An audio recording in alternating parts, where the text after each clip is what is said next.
Welcome to A Shot of Ag. My name is Rob Sharkey. I'm your host. Hey, do you get through life and sometimes maybe we need to pivot? We need to find something else? Well, today we're going to talk with a very unique family that did just that. We're going to talk with Loren and his son Luke Van Wyk. How you guys doing? We're good. Yeah. Now you're from Iowa? Yep. So God's country. Have I been speaking too fast? Careful. Okay, Rob, let's get this off to a good start here. All right, what part of Iowa? Pella, Iowa, so 40 miles southeast of Des Moines.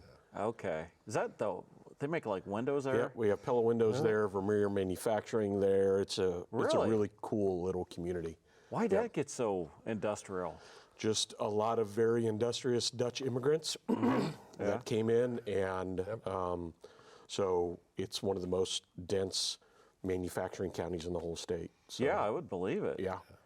Okay, Luke, you are the son, number one son, the oldest? The crash test dummy of the family. Yep. Yeah, Loren, it's been nice.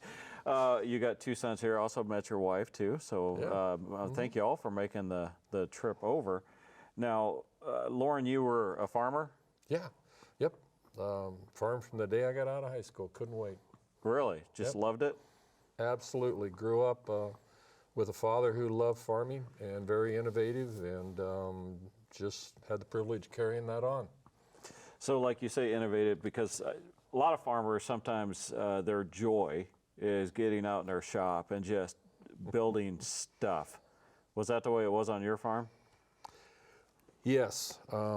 If you want to hear something that my father used to buy brand new equipment, and we would take the torch to it and we would revise it before we even went to the field to make it better. And when I was growing up, for a while that drove me crazy, and then I started to realize why, because once you got to the field, you had to go. Yeah. And he's seen problems before we even got there. And so I learned that you're always looking and improving and fixing. So he just had that eye for... He did. Some people got it, some people are like me. Yep. Yeah. And what's that? That we don't have it. We don't have it, okay. No. So when you got into farming, like timeline, when was that? I got out of high school in 75, and then I tried to start farming in 77, and we had a drought. Okay. So then I jumped in a semi. My dad had some semis, and I did a lot of truck driving. Okay. Because my dad didn't need me on the farm, so I drove truck, and I learned a lot about the trucking industry and a lot of things like that, which were paid off for me later in life. Yeah. So then did you go back and try to farm on your own? yes, the next year, then I got started with hogs. We had a farm, and it was the most economical way to get They were going, the mortgage lifters. They back were the in mortgage day, lifters, and a lot of hard work, and so did hogs, and then in 79 got married, and then wasn't long, we were starting a family. And then you want to hear about the next thing? I know the timeline, so yes, I go ahead. Well, then came 80 and 81, and just to say it in a loving way, it cleaned our clock.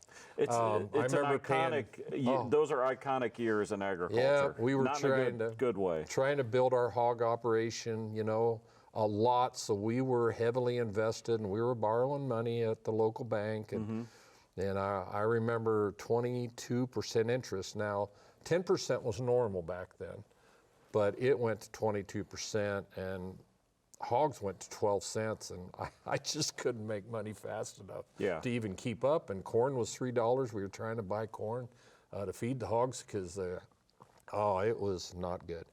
So we kind of got our clock cleaned, and then...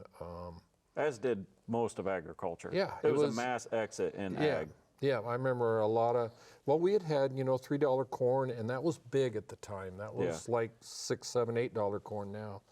And so a lot of farmers were stretched themselves out and bought farms and did things that maybe they wouldn't have normally done, but things were looking pretty good, looking like we were going to hit a good period. Yeah. And then when this all happened, I know a lot of people that we looked up to, they got taken out. They just literally lost the farms. They had to sell their equipment, which had no value. I remember my dad selling a 1086 at the time, and what we paid for it and what we got for it, it was about half as much, and that alone hurt tremendously right there, you know. Yeah. So, I think if people get a chance to watch the movie Country, yep. Jessica Lange, Yep. that kind of told that It story. does kind of tell that story, Yeah. yep. Do you remember that, Luke, or were you too young? No, I was just born. He was just Yeah. born Yeah. then, yeah. I wasn't very old, but I remember our TV broke, and we went without a TV for 6 months. That's how I knew it was bad. As a kid. It was bad. like- yeah, yeah, Yeah.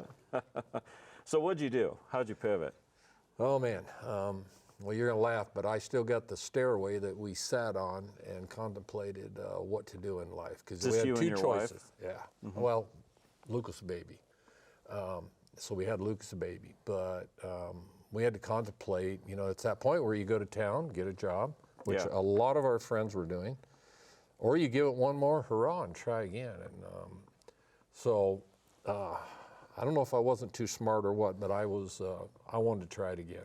Well, let me ask you about that, because I think a lot of times farmers, and maybe it's in other businesses, I just don't know it, but you get that identity that I'm a farmer. And I think in the early 80s, that's what most people struggle with, because they looked at going to town and getting a job as actually, that's your measure of failure.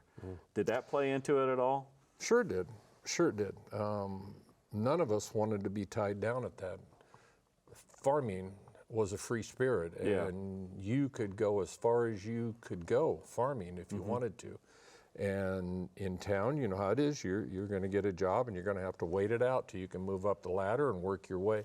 Well, farming, you know, if you could rent the next 200 acres, you could go another 200, and you could Yeah. keep going.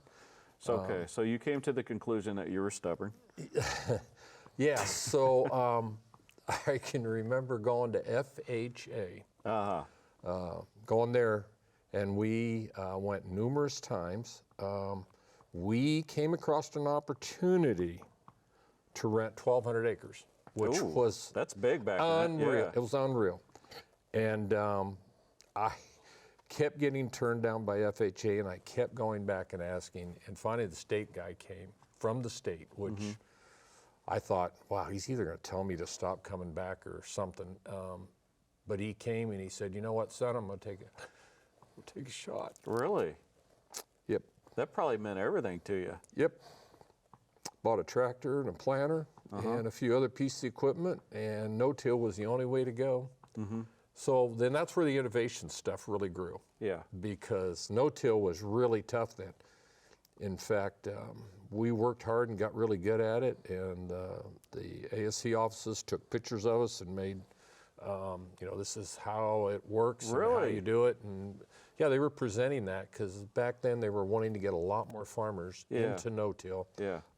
Because even probably more than where we live, the ground is more rolling. I mean, it's very important to save that soil more so than Yeah. on some of the flatter land. Now, were you old enough to remember this? Yeah, Okay. I do. I remember as a kid, you know, the old Bags Lors band, putting the Lors band in the planter. I thought it was so cool because my dad had a 4840, which was his pride and joy, and it was mine too. Yeah. And I still remember this vividly. On the bag of Lors band, I think it was, there was a picture of the back of a 4840 going through the field. And as a kid, I thought, man, they took that picture of my dad. And yeah, I remember it vividly. I mean, the people would come out and take pictures of the equipment. Dad would go and put on, he'd teach at seminars for NRCS Yeah. about how he was doing no-till and challenges he was facing and successes he was. And yeah, we didn't farm like most people Yeah. back then. And I remember that was different. One of the farm magazines, one of the very popular ones, You can say it.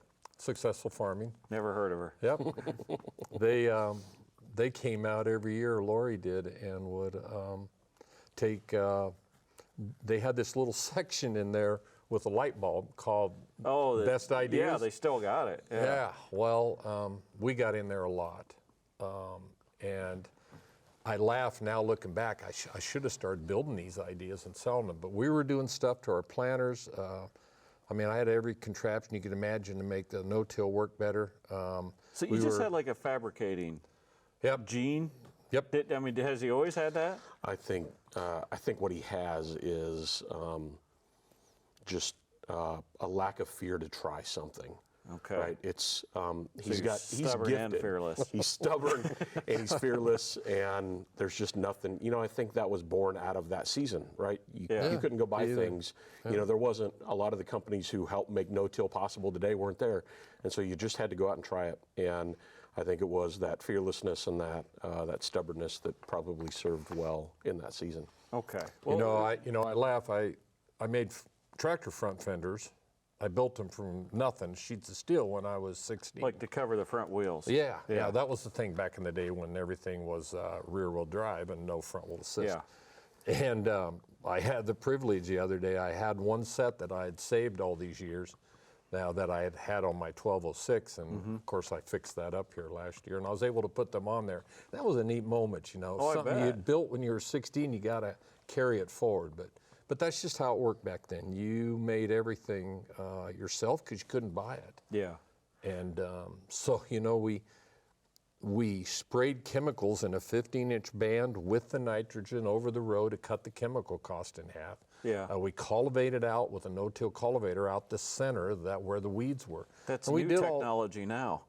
That's what they're teaching now. But that was all the things that we did to save money to make it then. Because it was just tough. Yeah. The prices weren't that great, and so anyway. Well, let me go back to like when you and your wife were sitting on the steps, right? Because one of the things you brought was your Bible. Yeah. I mean, you've leaned on your faith, and you're not shy about talking about that. No, I'm not. Yeah. No. I think, to be honest, if you're a farmer, you have faith of some sort. Mm-hmm. And of course, we had our faith in God, but you can't put that little kernel in the ground and have it make thousands of kernels unless you believe. And I don't know another person on earth but a farmer that will go out and invest everything before he knows what he's going to get for it at the end, but he still does it every single year. He don't say, well, I'm not going to do it this year. You know, in manufacturing, you have a choice. You can say, well, I'm not going to build that product anymore because it's not profitable. Well, you have some choice in farming, but yet something has to be done with that land. You have to make money off of it. Yeah. You can't just say, I'm not going to farm it this year. And so faith plays a really important part for us. We still incorporate that in our business every day today. We believe that, you know, everything comes from God, and we look to Him for our strength and courage. And the two words that sum it up for us are trust and obey. I mean, you got to trust, and then you got to get out and get her done. Yeah. You can't just sit back. You got to do it. So that's the obey part. So It is definitely something that is invaluable when you're going through tough times. it is, yes, sir. I'm looking at what we got to talk about. I know how much time we got left, so I'm going to jump way ahead. Tell me about the fabricating and LDJ manufacturing. When did that start? Well, I've never been fond of livestock, but Good call. Yeah, good call. But it was a necessary evil, and I love machinery way more because I could build and do much more with it. So, 95, we either had to get with the livestock, build huge confinement buildings, or quit. It was just to the point where raising hogs outside wasn't profitable enough. The volumes weren't there. And what year did you say that was? That was right around 95 for us. And you got out? I got out. Whew. And You did well. well, we got out, and of course, we had stock cows, cattle, so we sold that whole line of equipment and decided to try to build things in the shop. And these two things have been happening at the same time. And my wife worked at the Pella Window Company. Yep. Because, of course, you got to have a job to get insurance on the farm. Otherwise, that's a huge out-of-pocket expense. And so an opportunity came to build display racks because box stores were getting started. The Menards, the Home Depots were all getting started. Yeah. And they gave me the opportunity to bid on that project. Well, pretty soon we're building a semi-load of racks every month, and Luke and his brothers, and we had a couple of hired men, were doing this in their spare time. So when we got a rainy day, they would build a bunch of racks, and we'd try to get it, so we had our semi-load done every month. So that's how we got started, and we had no intention of not farming at that particular point. Yeah. Farming was who we were. This was just a sideline. So, but yeah, God had a different plan. Yeah. So that, again, I mean, I don't even know how to like go about this chronologically, but I mean, LDJ manufacturing, probably people won't know what it is, but Thunder Creek fuel trailers. Yeah, so let me see if I can Yep. talk us through. So LDJ Farms was the farm corporation at the time, so LDJ Manufacturing came about in the mid-90s when we started that. We got into biomass furnaces in the late 90s, started manufacturing those because corn wasn't worth anything. Yeah. And so we started using it as a fuel source for heating in homes and shops. We did that, and then when commodity prices rose in 2007 and 8, people didn't want to burn their corn anymore, and it wasn't economically viable. And so the manufacturing business grew to the point where we chose to step out of farming as a family in 2000. After we took the crop of 2005 out, we said, we can't do it all anymore. And so we made some choices with the farming operation, focused on the factory. And then in 2009, we created the first fuel trailer with Thunder Creek equipment, and Which is, it probably didn't look quite like this. didn't quite not look quite like like that, that. No.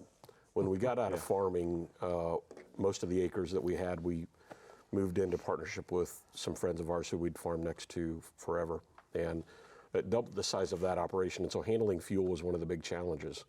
And so we sat down literally with a napkin and said, hey, if we wanted to design a fuel trailer from the ground up, what would it look like? Yeah. And because we were building boilers before that, we had a unique skill set as a tank manufacturer.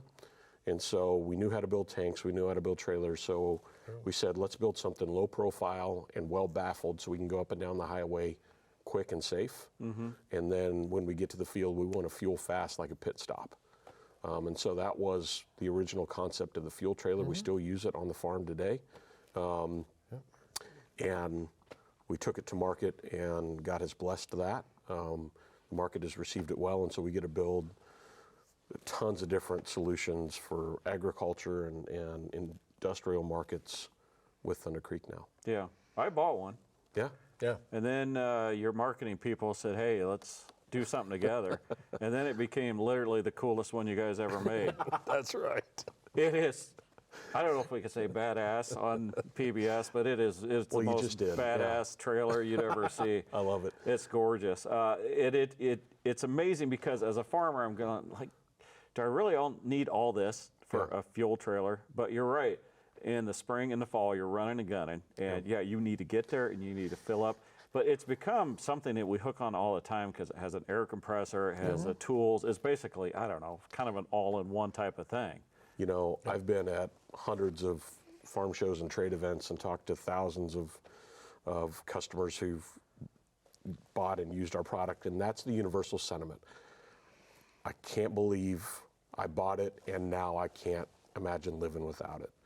Yeah. It's kind of that hurdle to get over once they get it, but boy, once people get it and use it and understand its convenience, its efficiency, its safety, all that's with it, it just becomes one of those fundamental tools they can't live without. You can either buy this or you buy like a tool truck Yeah. or the utility, whatever truck, to go fix things. All right, so with the LDJ, with the Thunder Creek, I mean, who owns that now? Well, we have a lot of great people that we get to work with every day who've helped us build this company. Our family has just played a small portion in it. And, even though you've got great ideas, it takes an army, just like you say it takes a village to raise a child. It takes an army to get that all put together and sold and out the door and create a dealer network. There's a lot going on. So our dream was always, how could we take this from just family owned to employee owned.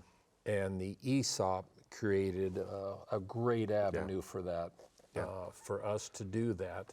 And the people that have worked so hard there now can be the owners of the company. Yeah, the ESOP is a transition to work Yes, around. it's in a transition to an employee-owned company, and the employees build shares the longer they work there, and those shares have value, and then someday they can sell those shares back to the company when they retire. Okay. Let me be a little selfish here for a second, right? Because you guys, I mean, yes, everybody built it, but if you could look at the family that was kind of the key, you are giving up stuff. Was that a hard decision? Yeah. Yeah, there's no easy decisions, it but is. I think it goes back to what Lauren said earlier, Rob. When you recognize that God owns everything, then we recognize that the business isn't ours. He's entrusted it to us to steward, just like in farming we steward the land, we steward the business. And it became very clear through our faith that God's design for this business was to move to employee owned. Now that didn't mean we gave the business away. There was an economic value for the business that all transacted. Yeah. But now the employees own the business. And now as they continue to grow the business and make it more successful and do well, they get a benefit from that really, really well. Yep. Okay. It would be hard for me to do. I mean, honestly, because you look how much blood, sweat, and tear goes into everything. I love your guys' attitude on it. I think it says a lot about you as a family and as a father, honestly. It's kind of like, let me liken it to this. It's like the family farm. You get to use it for a while. You get to raise 40, maybe 50, maybe you're blessed to raise 60 crops on that farm. And then you just don't say, well, we're going to stop the farm. The farm gets passed on, and hopefully to the next generation or to another young farmer that will take it and do the same thing and keep growing it and raising more to feed this world. I liken it to that, and that's how I view it, and so does my family. So the blessing was we were all on the same page together and had the same. So that made it really good. How long have you been married? Well, I got to get this right here. I got married in '79, so we're going on 44 years. So 44. How'd you guys meet? You weren't I expecting can't that tell one. the actual true story, but I can. Okay. This is PBS, Rob. I was going to say beforehand, I said, is there anything you guys don't want me to ask? You said, nope. No, I was blessed. My wife, I knew her sister and didn't even realize that my friend had such a beautiful younger sister. And one day I happened to meet her at a ball game, and that was it for me. That was So, it. Yeah, I kept bugging her till she finally married me. Persistence pays off. It does. Okay, the biggest lesson, I mean, if somebody comes up to you and says, hey, I just feel like I've got skills and I want to do it, real quick, what would you tell them? Never give up. First, you got to have faith. You got to realize where everything comes from. Yeah. For me, just to be honest, just like with Family Farm, you spend many nights on your knees, just saying, man, just help us keep this thing going. Because sometimes things don't go good. It's just life. And